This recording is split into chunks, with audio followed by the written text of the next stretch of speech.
Well, here we are again, folks. Welcome to another episode of Awareness Explorers. And I'm very excited to have a guest explorer who we'll introduce in a moment. But first, how are you doing, Brian? Excellent, Jonathan. I'm really looking forward to this. Excellent. People don't use that word enough. That's an excellent word. I like it. Well, yeah. Well, we're honored and excited to have Susanne Marie, a spiritual teacher and a wonderful human being that I've talked to before. And we're going to be talking about a lot of things, but partly her experience of living with not having a sense of self. But first, let me say how I got to know Susanne Marie, because it's an interesting story. I was talking to Rick Archer of the Buddha at the Gas Pump podcast. I asked him, who have you interviewed or who have been some of your favorite guests? And he said, well, somebody I really, really liked was Susanne Marie. And I said, well, gee, I haven't heard of her. So Rick said, well, I think she's actually lives in the same town you live in. So I contacted her because anytime you can spend time talking to people who have had awakening experiences, I think that's good for you. So we met, and I think we talked for 2 or 3 hours. And Susanne Marie, you were very generous with your time, and I really enjoyed our conversation.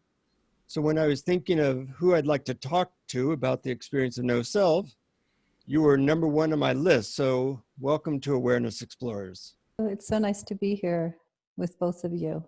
Yeah. Thanks for inviting me. You're very welcome. Well, you know, we mostly follow our curiosities. So the general topic might be one of no self and how your transition came to that. But feel free to also say anything that you think might be useful to our listeners who are basically trying to awaken and integrate awakening experiences into daily life.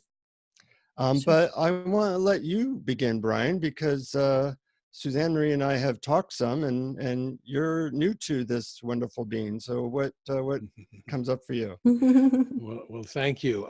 When I was looking at your website and I was reading several of the articles in there, particularly one called The Dissolving of Self and another one called Unbounded Freedom. And they really went to one of my main curiosities, which is, what is the separate self? Is it an illusion? And if so, how do we see through this illusion? And so I'm very curious about that from all different angles, including your experience of it and how others might see through this illusion. So first of all, is the separate self an illusion? And how so? Well, language creates a lot of meaning Yes.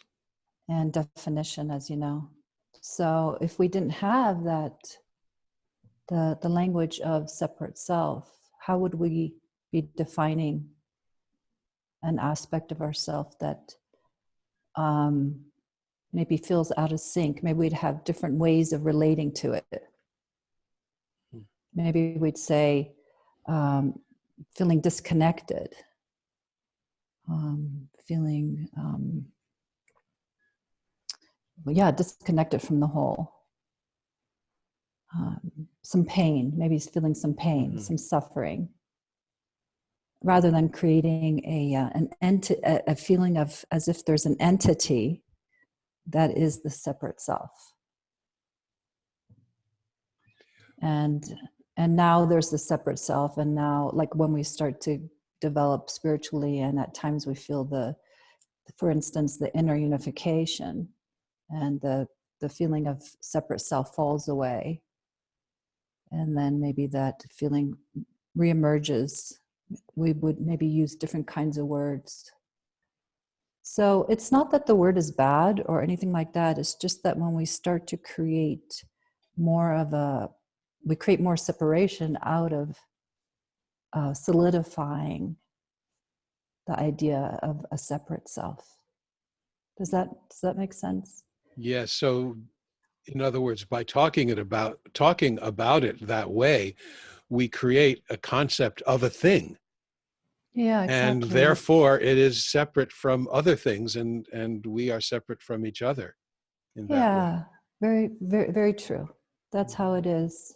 And then we start to have a relationship, positive and negative, with that thing, you know, Hmm.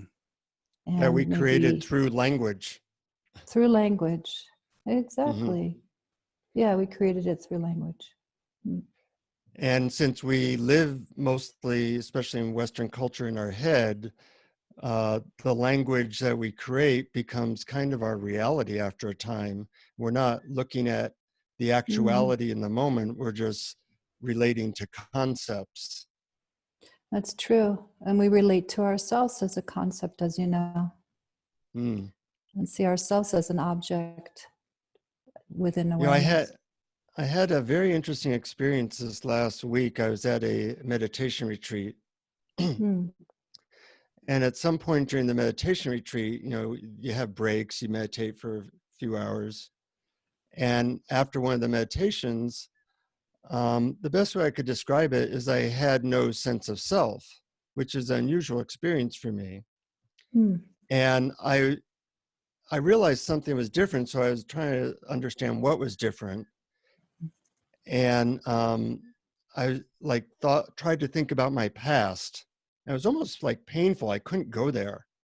mm. It just seemed like my mind wouldn't go there, and I couldn't go into the future. I was just there. And then somebody came up to me and started talking to me, Mm. and I'm like appreciating how wonderful a being this is. I'm just there with her.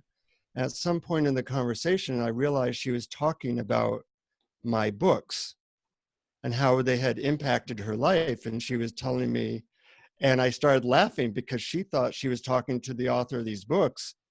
And I had no relationship to that person whatsoever. Mm. So I just started giggling, and it struck me as ludicrous that she saw a connection where I didn't.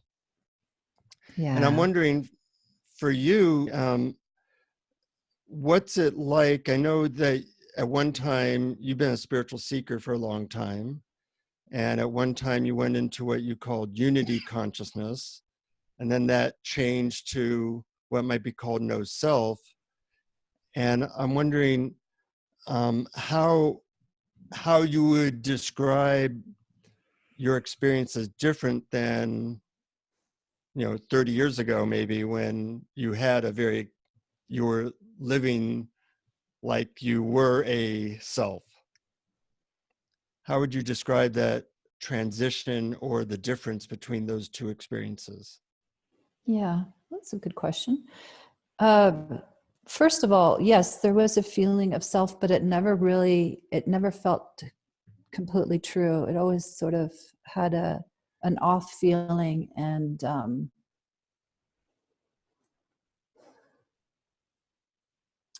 I um, I was aware at a young age that there was something that was off and didn't feel right. Hmm. I didn't have the non-dual language, like it didn't feel true, but it didn't feel right. And it was kind of like what I was describing with Brian about, without the language, without definition of separate self, we just have different kind of maybe feeling words. It feels, something feels off. I don't feel completely at ease. you know so Hmm. that had been part of my teenage years, and very early adulthood. And then it led me to to seek the wholeness that I would drop into now and then. I mean, the only way we know we're feeling off and not feeling, the seamlessness of reality, which is our natural state, is by having known it at some point. You have to have a reference point. Otherwise, what are you seeking? You're only seeking something that you already know, Yeah. or else you wouldn't know to seek. it just would be, the state, the current state. So now I'm thinking I'm forgetting that question of yours. So what was it again?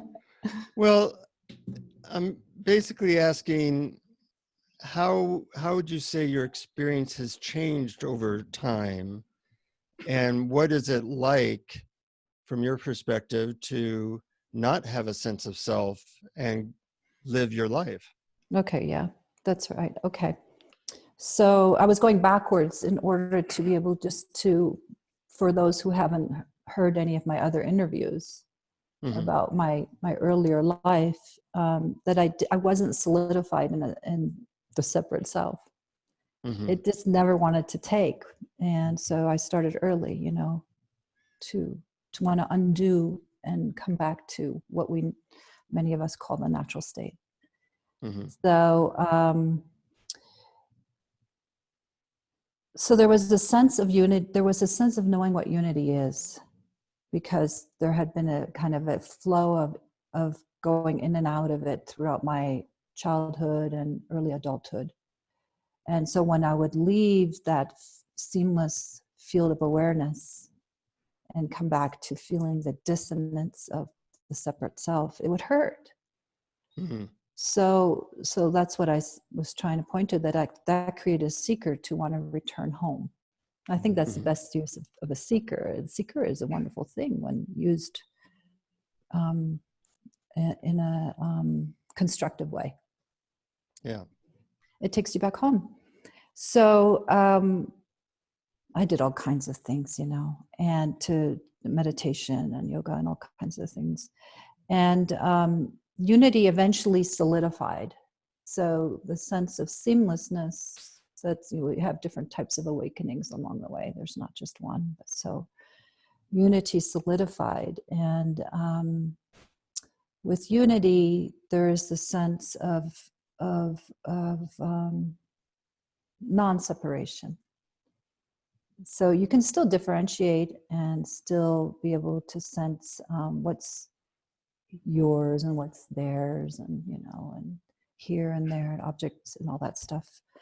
But there's a field where you feel the molecules you feel one with the molecules of everything, even if there's a difference.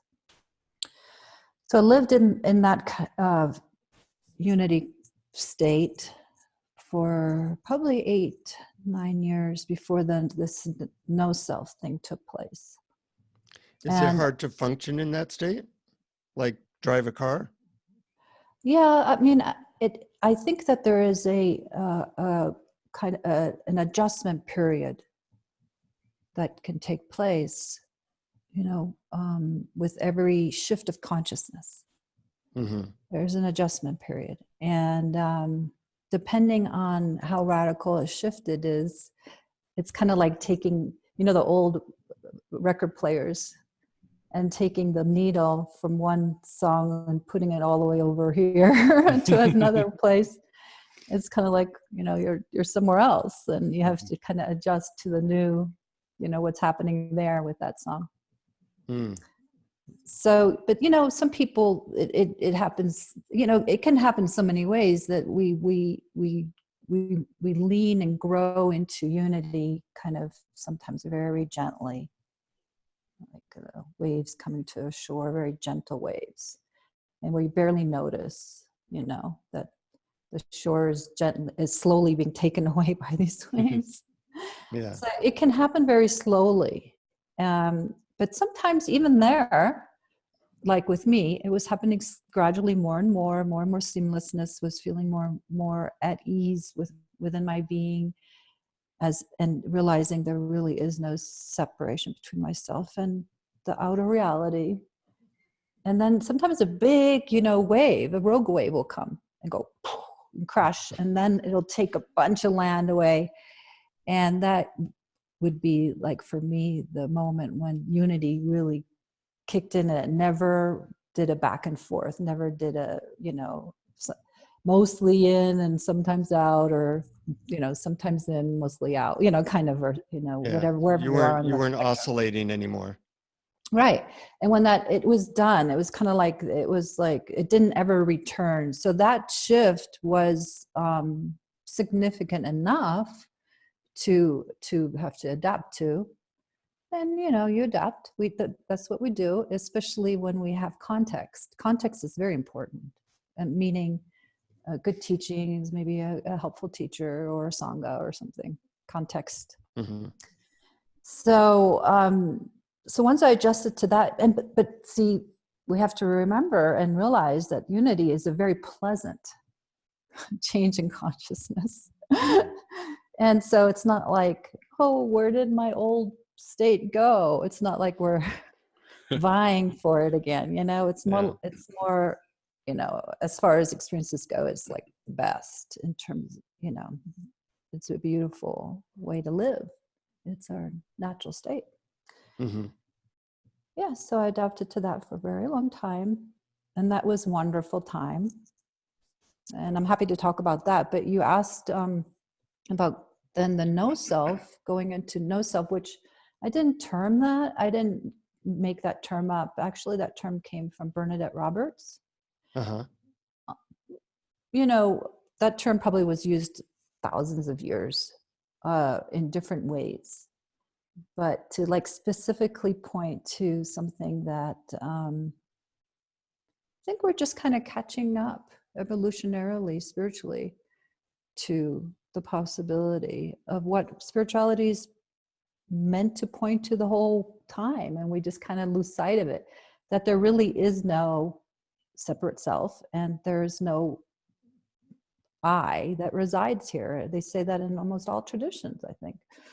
Mm-hmm. There's no I, whether it's spirit or, whatever, but there's no personal I.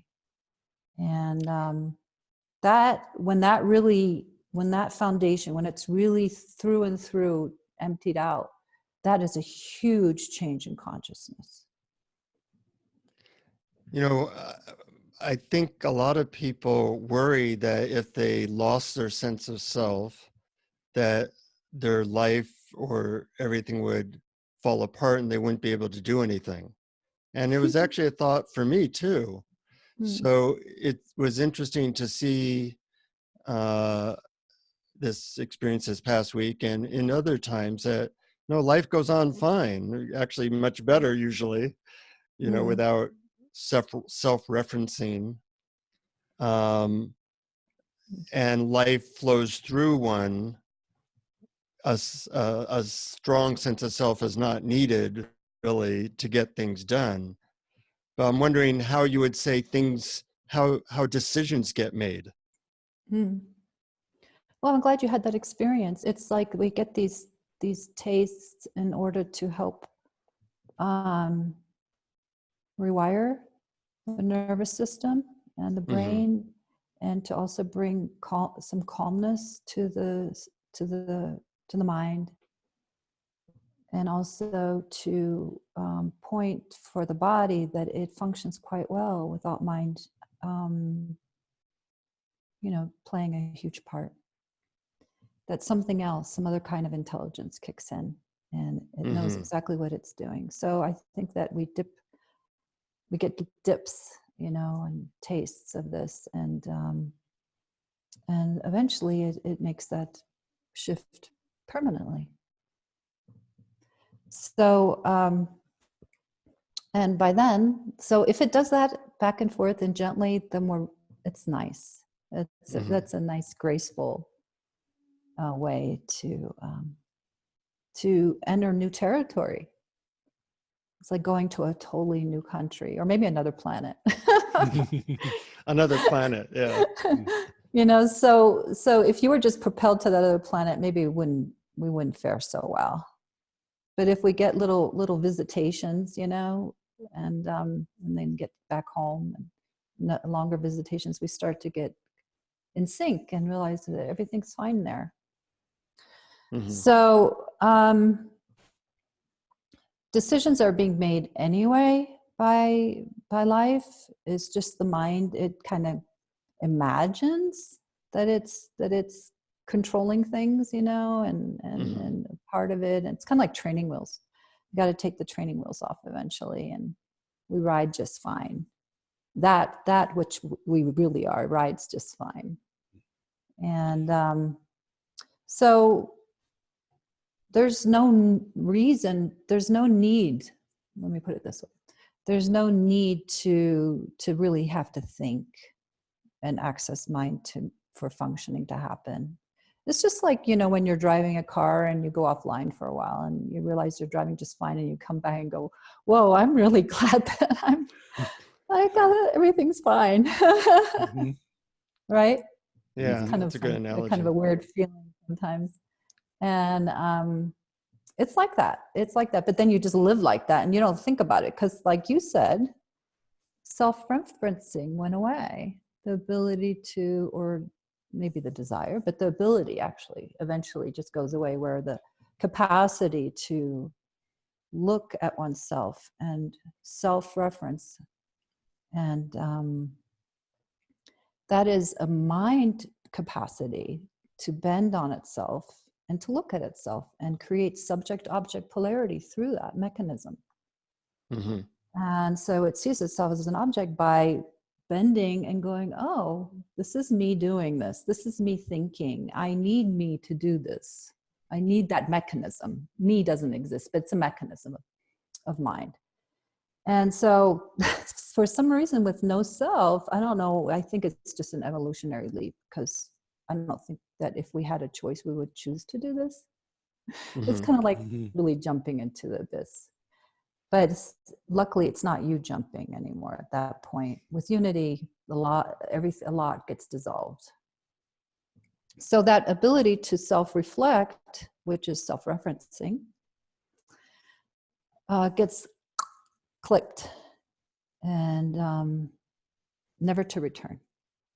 Mm-hmm. And that takes a big adjustment, in a way, because it's kind of like the body-mind actually is the part of us that needs to adjust. It's like, really, Yeah. I can do these things without accessing the old way. Jonathan, you mentioned earlier that some people would be frightened about losing the sense of separate self. And in my case, it was never something that I was frightened about. It was something that I desired, because I came to the spiritual search out of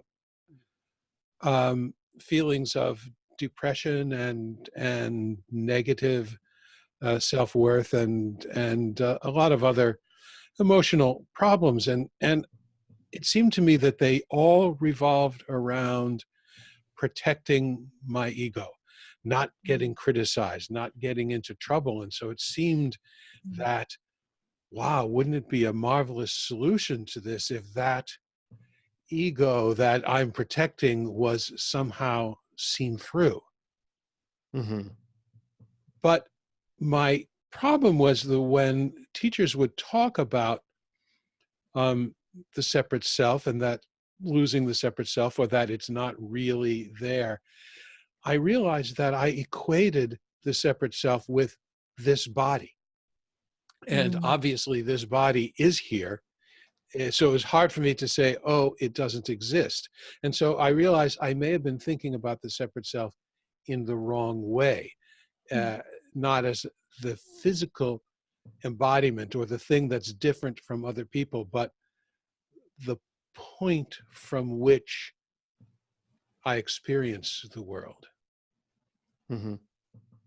So I was wondering if what you would say if the to someone whose experience of themselves is very much tied into their body being separate from other bodies. Well, first of all, the only way that I would really speak with anyone about this is if they were truly interested, and Yes. if it was coming from a sincere place, and not just a mental desire to know, but like, because not to make it wrong to have a mental desire to know only, but the answer will come from a different place based on where they're coming from and their real sincerity. So if it's a real sincere wish to know, what is it that falls away and what remains? I would feel into where they're at, and maybe speak to the animal part, which is our body, and speak to it in a way of bringing maybe peace, some calmness and peacefulness through understanding that the body remains and it's very intelligent and it already is the divine as it is. It's God made manifest. We're God made manifest. And that really what's happening and the invitation is to return back to our true nature, which is in harmony with life. And the following of the separate self is coming back to harmony so that we feel that peacefulness and the oneness, that is our birthright. And similar to a tree, I like to bring tree analogies in and nature analogies, that it knows what it is and it doesn't question it. It doesn't have, it's not complicated. And so we return back to a simplicity, an uncomplicated way. And it feels right. It's what we're meant to, how we're meant to live. I love when you talk about the natural state, because that seems so true to me. That anger and depression and anxiety and stuff seems like all the stuff that's added on to the natural state. That's all the stuff that's sort of veiling it. And when we just return to just pure experiencing without an idea of how I'm supposed to be or how the world is supposed to be, that it settles somehow into a natural state, a kind of an original way. Yeah, I think that's what we really long for, and we might call it this. I think that's really what spurs the spiritual journey in the first place, is we want to feel better. We intuitively know that something's wrong, off, and feels wrong. That's what is anxiety is a side effect of that. Depression, not all of it, but a good amount. I would say a good amount of feeling out of sync with with nature around us. It creates a lot of anxiety. Can you imagine if an animal in nature suddenly felt like it wasn't a part of its environment, and it just somehow got the virus that we have? God forbid. It would just be shaking, and like, how do I survive? How do I do this? And how we do it is we learn a lot of coping strategies. Right. Yeah, it's sometimes those strategies that are really getting in the way. And when we drop them, it seems that the natural state is just there, waiting to be noticed and just waiting to embrace us and say, welcome back. Sweet. I also love the tree analogy. Sorry, Jonathan. I love that, because when you talked about that, I got this flash all of a sudden of, I couldn't imagine a tree going, am I really being a tree well? Are other trees going to judge me? How do I do this? No, it just trees. Exactly. That's why nature is a wonderful teacher for us. Yeah, Mm. beautiful. We brought up the subject of strategies, and I remember in my previous conversation with you uh, that you don't have very defined tools or strategies, but when you work with people, you kind of tune into them and help them to, say, soften whatever is keeping them from their natural state. Is that an accurate description? Absolutely. I think that tools and strategies are sometimes valuable in the moment it's like the right medicine. It's kind of like if you have a splinter, you want a needle Hmm. or Right. tweezers, right? So, but if it's coming out of the intelligence of the moment, and it's like, this is what is useful right now. Why don't you try this for a while? But then eventually that wants to be let go of, and something else will present itself, or for a while maybe nothing, resting in the unknown. But strategies and tools are life's way of helping us along. But if we Mm-hmm. get addicted to them or afraid of letting things go out of fear, that that's what's holding us together. Hmm. I mean, it's kind of like a baby bottle. I mean, it's like eventually has to be let go of. And yeah, so, for a baby, but there's the right medicine for the right time. And eventually all things can be let go of. And then the natural intelligence that we are is what is fully on board and guiding and directing. And we don't need any more tools and strategies to navigate this world that we are a part of. I love that description, and it's one that I don't think a lot of spiritual seekers actually really get, because we get attached to our systems and our strategies and our tools, and it's Mm, very much a in the moment, what is needed now, and that can change many times a day, much less, over a mm, 10-year period. But mhm. um, there's probably an art and maybe a science to being able to see what's needed, or maybe nothing's needed. Exactly. And I guess sometimes you kind of help people to do that in your sessions with people. Yeah, absolutely.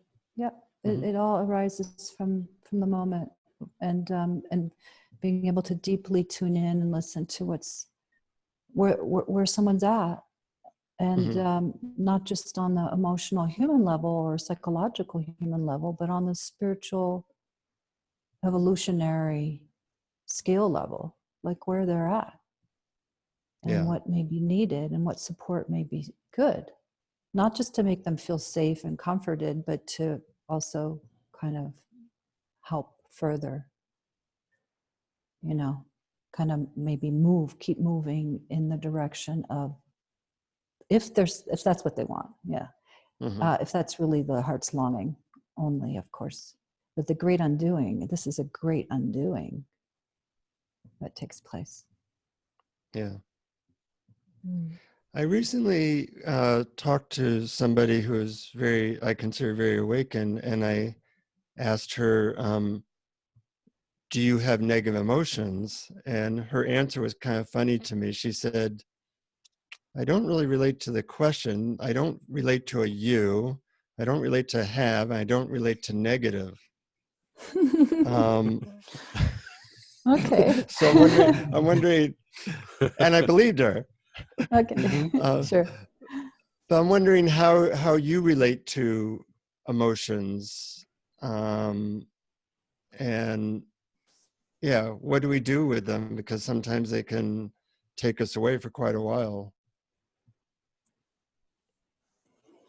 Something that I learned during the nice long unity phase, 8, 9 years of unity, And that is making friends and peace and bringing everything kind of just returns back to the heart. Making friends and peace with the things that have been considered challenging, difficult, shadow, material, any of it. Because there always will be something that comes up, that comes out of the shadow, because we can't be aware of everything at once all the time. Yeah. So unity really helps, and you don't have to be in unity to start this. But the I like to call it, and I don't know if you've heard me say this with if you've heard any of my interviews or something, but I call it the path of inclusion, Mm-hmm. because that's what the heart does, which is the heart. It includes everything and realizes that that's a part of that. Whatever it is, a difficult emotion or whatever, it is a part of itself. It's included. So it's not relegated to the shadows. It's not pushed away. It's not unwelcomed. So it's included through the heart. Now, the heart can also be intelligent and maybe realize, well, even though this is part of God, this confusion, this way of being, or the shadow, or maybe that's not how the best way to be in the world. It starts to view things with a lot with kindness. So by welcoming it and including it, it's able to help transform and alchemize it, a negative emotion, so-called negative, and realize it's just a confused piece, maybe a habit, and maybe something different would like to start to take place, another way of communicating, another way of being. So I see it as the transmutative process of the heart, of welcoming things just as they are, and then seeing what happens. Mm-hmm. Beautifully said. I loved Yeah. when you talked about the inclusiveness, because I also find that true with emotions, that when they are included and welcome. And in addition to that, what else is included? Just the sensations of the body and the sounds and everything that's there. Emotions tend to take over and say, just pay attention to me and nothing else. But when it's just one of the things that's included in awareness, it somehow proportionally becomes less overtaking. Yeah, absolutely. Because what you're pointing to me seems it's the vaster realm of the spaciousness that everything's arising and falling in. Yeah. So what is it that is including? Well, it's that which is all inclusive, right? It's Mm-hmm. that which has the space to include everything. Mm-hmm. So if you let yourself rest more and more in the space that allows, welcomes, then other things can take place because there's so much room. Right. And then do you begin to identify with that all-inclusive, welcoming space and see that's really your true nature? Yeah, absolutely. Absolutely. You realize that that's your true nature, and that these things, they're coming and going, and you don't, consciousness won't be hijacked and following this kind of noisy emotional experience, and it will realize that there's so much more going on, that's just happening within the space that we are, and we have more ability to have balance with it rather than be hijacked by it. Mm-hmm. Yeah. I wonder if there's anything that you would like to convey to our listeners that we haven't touched upon, or you feel might be useful to them.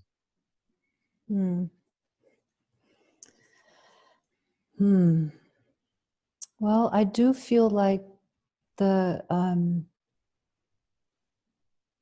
path of the heart is very, very important to include in one's spiritual search. That it can get dry for a lot of people.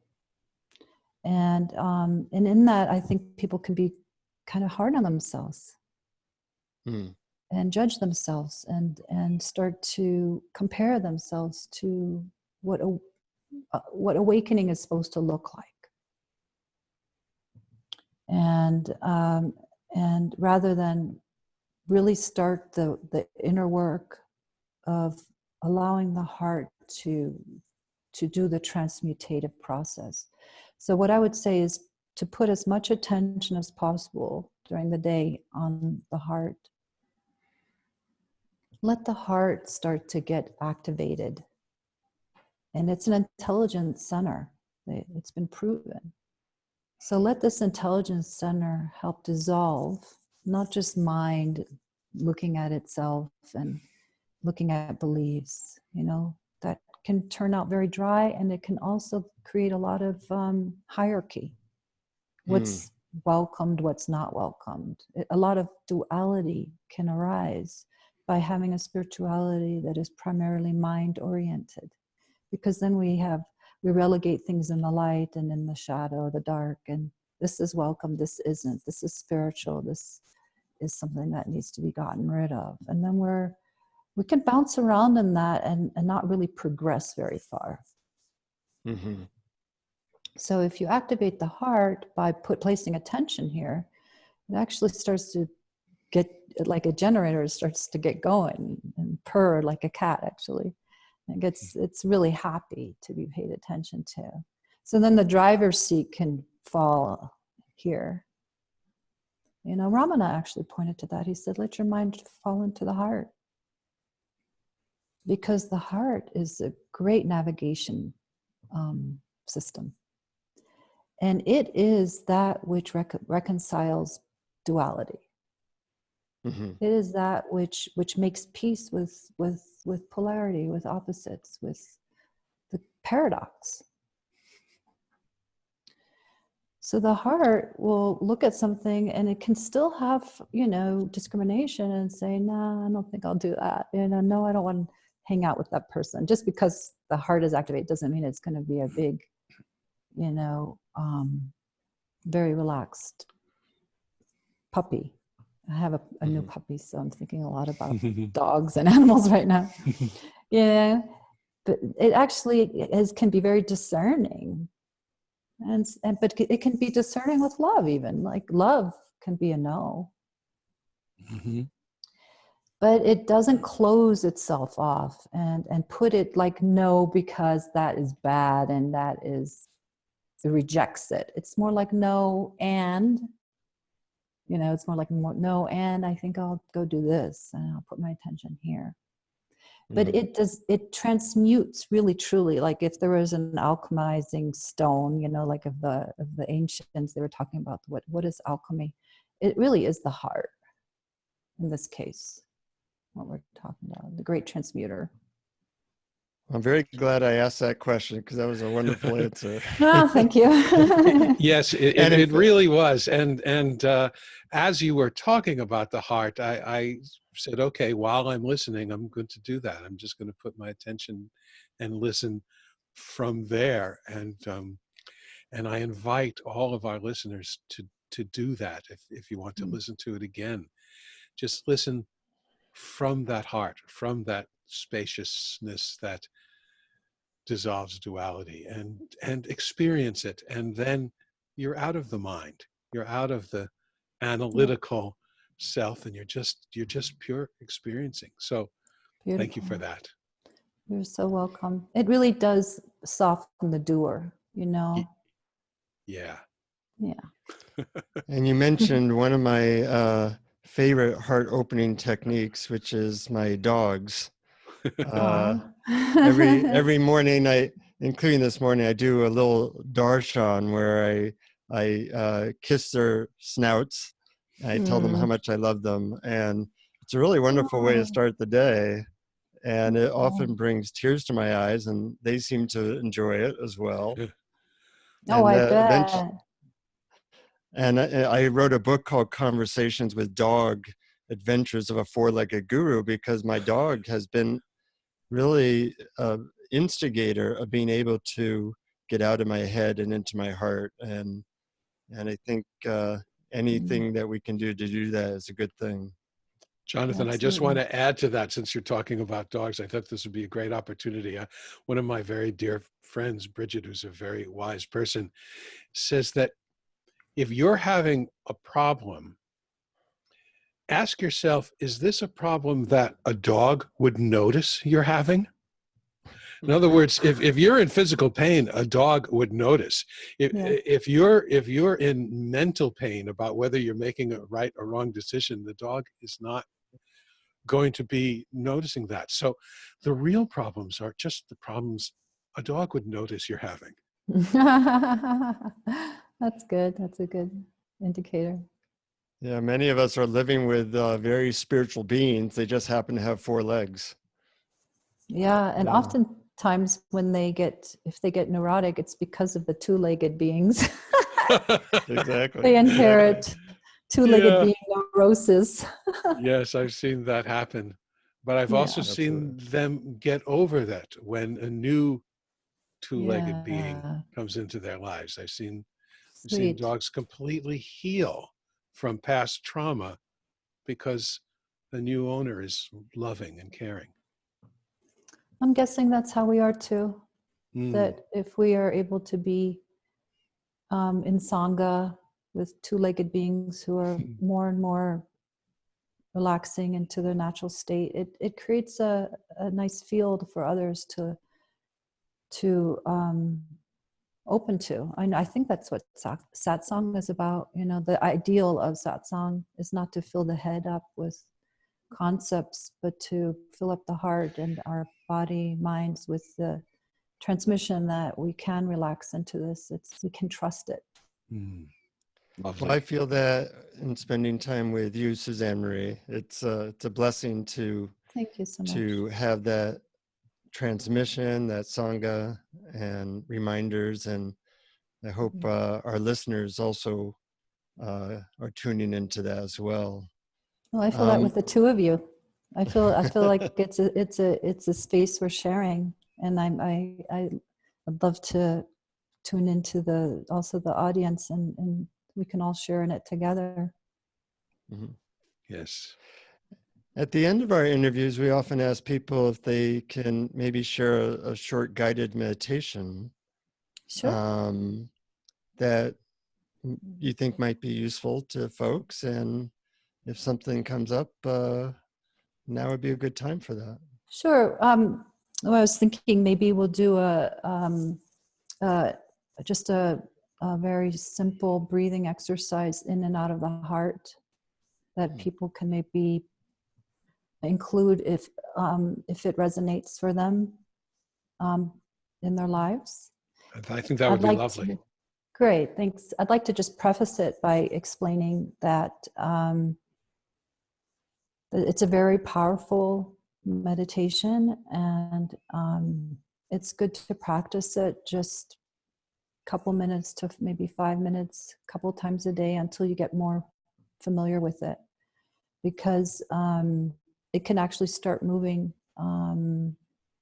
emotional content and whatever's in the way. So we want to be kind to ourselves. We don't want to be wimpy, but we don't want to over push and overstimulate. So somewhere in between. Mm-hmm. So people to really trust themselves for when they feel like that's enough, or maybe they would like a little more. Eventually you don't have to do it all the time, but it'll really activate the heart center, this breathing meditation. So I'm going to close my eyes, and I invite you to close your eyes as well. And gently place your attention on the heart area. Right? I would say just like right in the middle of the chest, so that we're including both sides of the chest, and the spiritual and the very human, loving heart. So right in the middle.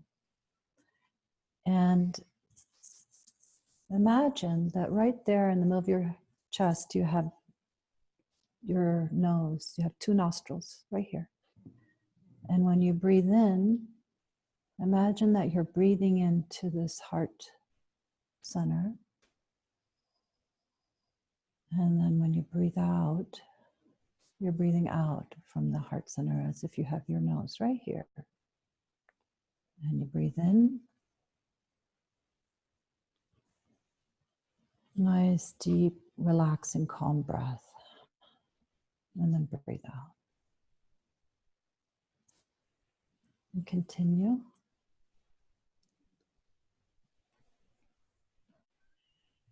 Breathing in and breathing out. And then it might take some adjustment, of like, oh, how does this work? Just let yourself relax into it and breathe in.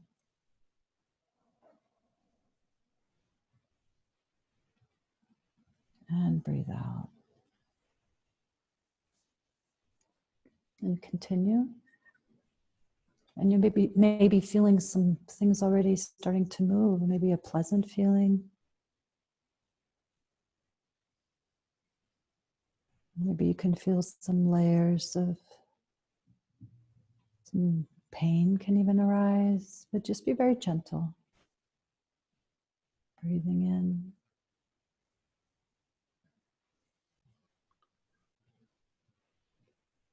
And breathing out.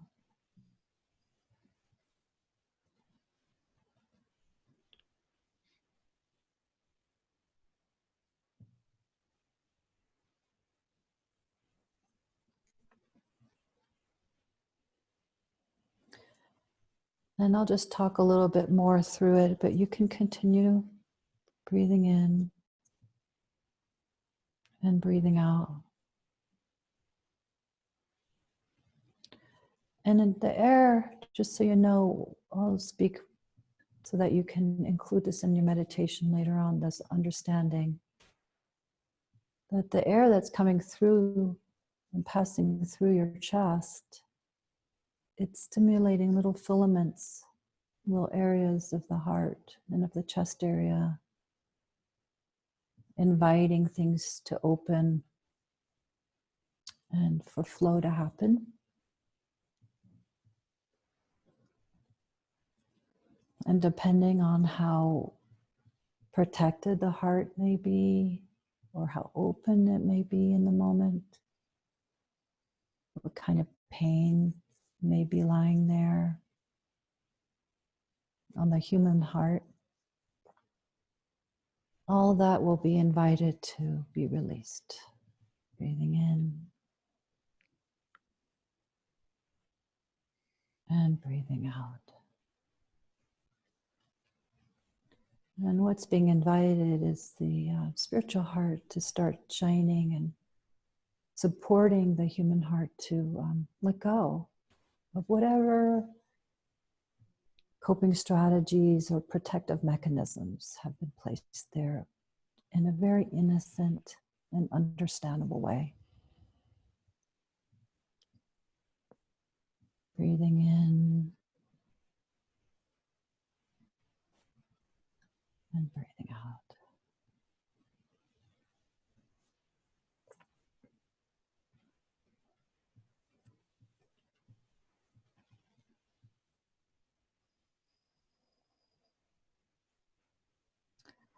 And then I'll bring in one more piece to this for if you'd like to include in the future. I wouldn't include it immediately because you want to be practicing this breathing in and breathing out exercise through the heart for a good while, a month or two or whatever. You can see how it feels.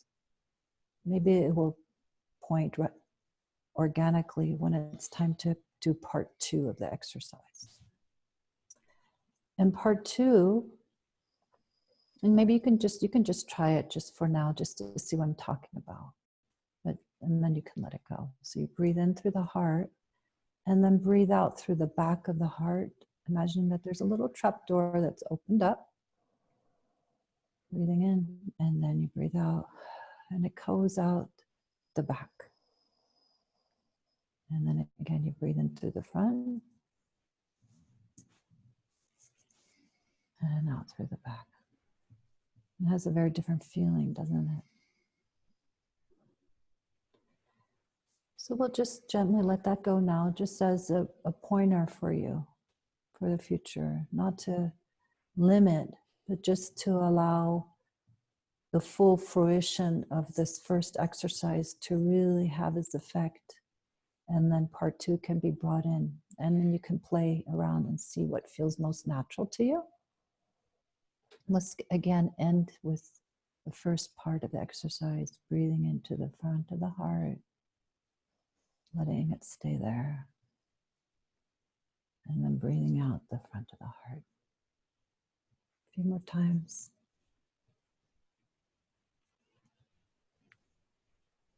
See, then it has room to really fill up and fill up the chambers and see and just get cozy and at home there, and then breathe out.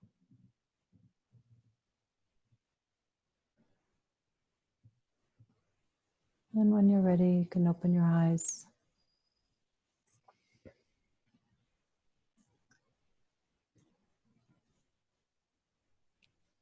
And you can bring this into your life, and it'll really start activating the heart center. Maybe you can feel it now.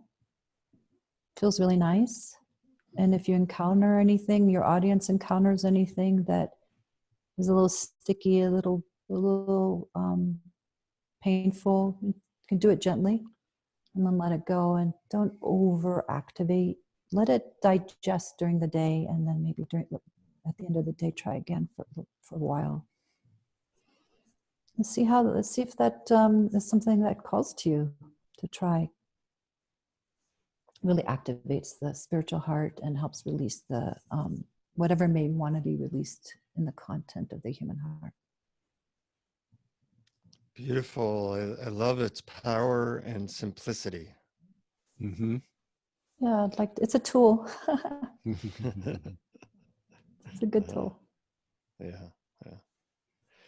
Well, if people want to get hold of you, the best way is through your website, SusanneMarie.org.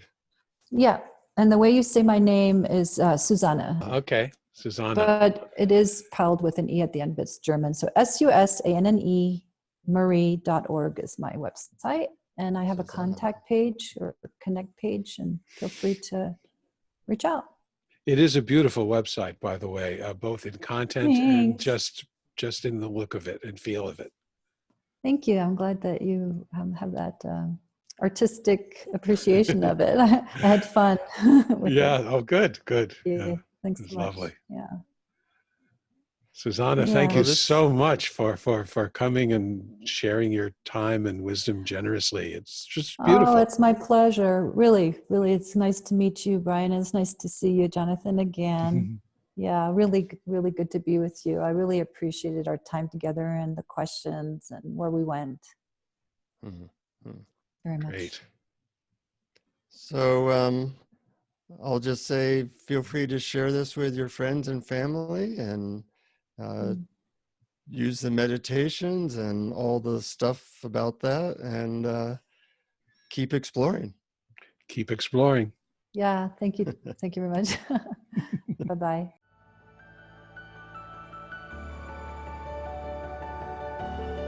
Thank you for listening to Awareness Explorers. To learn more, you can check out our website at awarenessexplorers.com. Please subscribe to our podcast on iTunes, Google Play, or your favorite podcast app. And we'd love it if you would post a review. And please share our link on Facebook and with family and friends, because knowing yourself as awareness is the greatest gift you can give yourself or someone you love.